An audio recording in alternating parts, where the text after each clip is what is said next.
Aí pessoal, beleza? Tudo bem com vocês? Olha só, nós estamos aqui falando sobre iluminismo e o iluminismo vem para quebrar paradigmas. Paradigmas esses dotados da Igreja Católica, vindo da Idade Média, tá? Onde existia um magnetismo da mente que se apresentava única e exclusivamente dentro da Igreja Católica, a fé é a única razão de movimento de alguém nesse período. Bom, o iluminismo apresenta a razão, e a razão aqui, ela apresenta um pressuposto de se eu tenho conhecimento, eu posso defender a minha própria causa, não que eu vá ignorar 100% Deus, mas eu vou entender que há um conjunto de trabalho aqui, Deus e o ser humano, tá?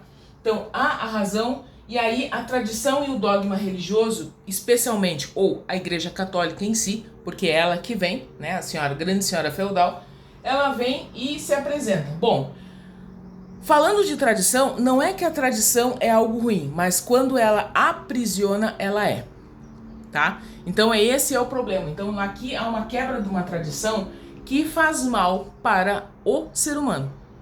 As comunidades viviam com medo de Deus porque era assim, não faz porque é castigo, o olho que tudo vê. Então tem uma magia aqui que faz com que as pessoas se recolham no seu mundinho e ali elas fiquem esperando que Deus resolva todas as coisas ou não sabendo o que está acontecendo porque não sabe ler e não sabe como chegar àquele Deus de uma forma um pouco mais sadia. Bom, a razão ela vem quebrar esse paradigma e esse tabu porque pela razão, segundo os grandes pensadores como Locke, como Montesquieu, eles vêm dizendo o seguinte: pelo conhecimento eu consigo organizar a minha vida e consigo amar a Deus da mesma maneira, tá? Só que eu não preciso ficar bitolado na fé, eu tenho o conhecimento.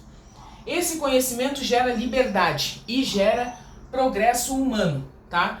Levando em consideração a ciência e a educação.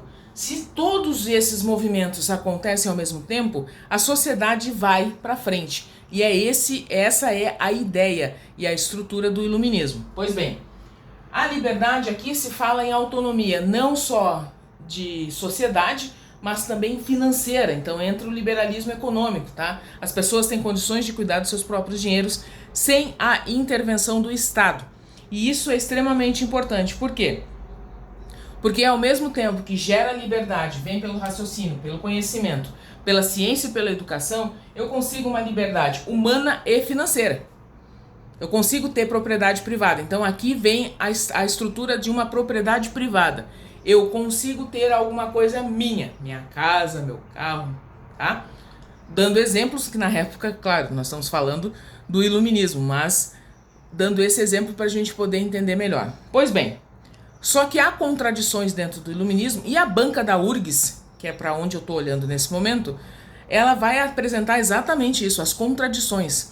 Tudo bem, parece uma maravilha essa estrutura aqui, mas é isso mesmo? Ou eles ainda tinham escravidão em alguns lugares para poder ter a mão de obra, ou eles tinham as mulheres fora das grandes decisões, o voto censitário que depois chega para o Brasil, que tem que ter aquela idade e aquele valor recebido por ano para poder votar e para poder decidir.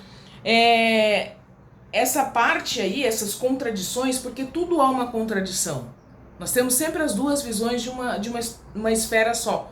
Então, se a gente olhar toda a volta, a gente vai ver que tem a parte fundamental, que é a estrutura da sociedade, tá? E aí vem os estados modernos, e aí a gente sai de absolutismo, e aí as revoluções burguesas, principalmente a americana e a francesa, e as ideias iluministas, elas se espalham pelo mundo e elas contribuem de certa maneira, direta ou indiretamente, para todo tipo de liberdade que vem a partir dela, tá? Então, Revolução Americana, Revolução Francesa, as independências, por que não a independência do Brasil, as independências das Américas, então há uma ideia de revolução e há uma ideia de mudança partindo da razão, da ciência e da educação. Mas não podemos esquecer que existe a parte difícil da história. E qual é a parte difícil da história?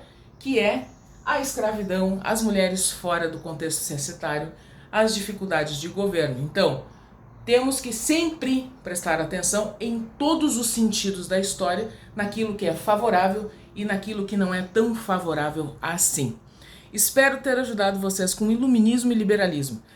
Acessem o meu Instagram, que há um resumo no drive do canal sobre essa aula. Deixa seu like e me acompanha. Até mais!